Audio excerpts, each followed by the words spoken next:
as we continue with this discussion, I want to bring in my colleague and SABC News reporter Kim Daniels, who's in Gqeberha for us in the Eastern Cape. Thanks very much, Kim, for joining us. So, of course, you are over there and you're in conversation with somebody at the chamber there. What are they saying about the unemployment situation and possible solutions that they think need to be implemented to address the situation there?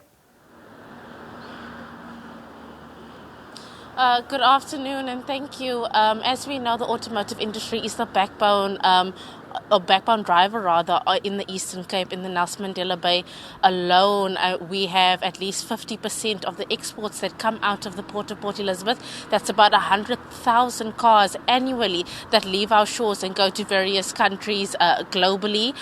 We are also home to Volkswagen, one of the largest car manufacturers in the province, and they're also the largest employer of our people here in the Nelson Mandela Bay Metro. But outside vehicles also, we have a large contingent and a large group of manufacturing of components and parts for these automotive parts. But I'm not going to get too excited and get into it. I'm across to Denise, the CEO of our business chamber here in the Bay.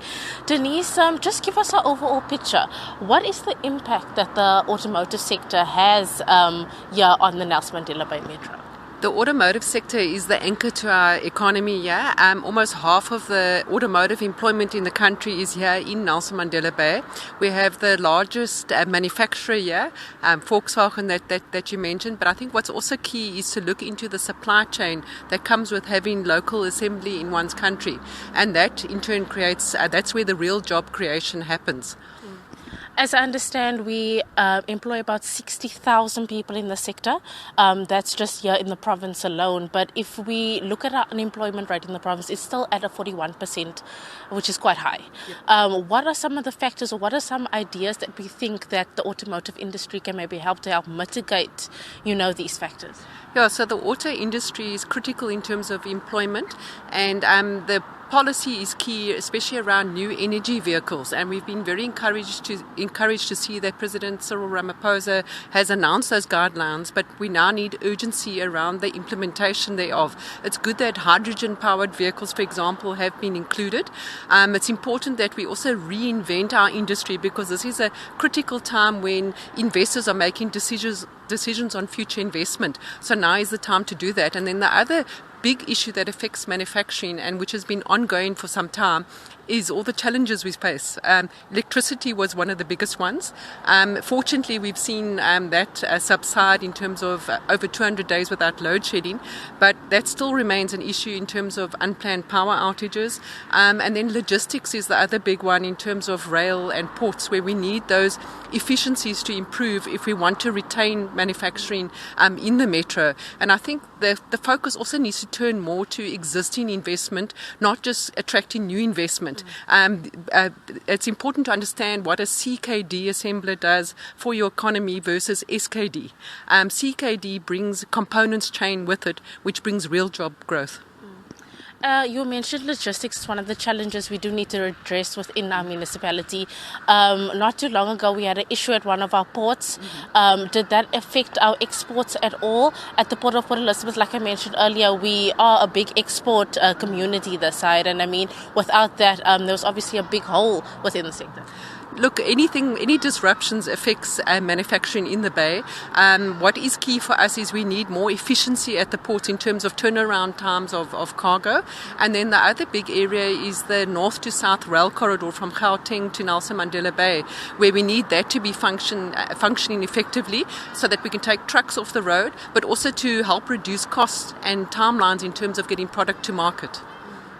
And then just overall, as a sector, when we look at percentages or numbers, how big is the automotive sector within the Nelson Mandela Bay Metro? Well, I think it's the anchor to our economy, and it's actually difficult to quantify, because if you had to imagine a scenario where we don't have the big OEMs, for example, in our city, then the knock-on impact is not just in your component sector, but right through to retail, service providers and so on. So really this city is an automotive city.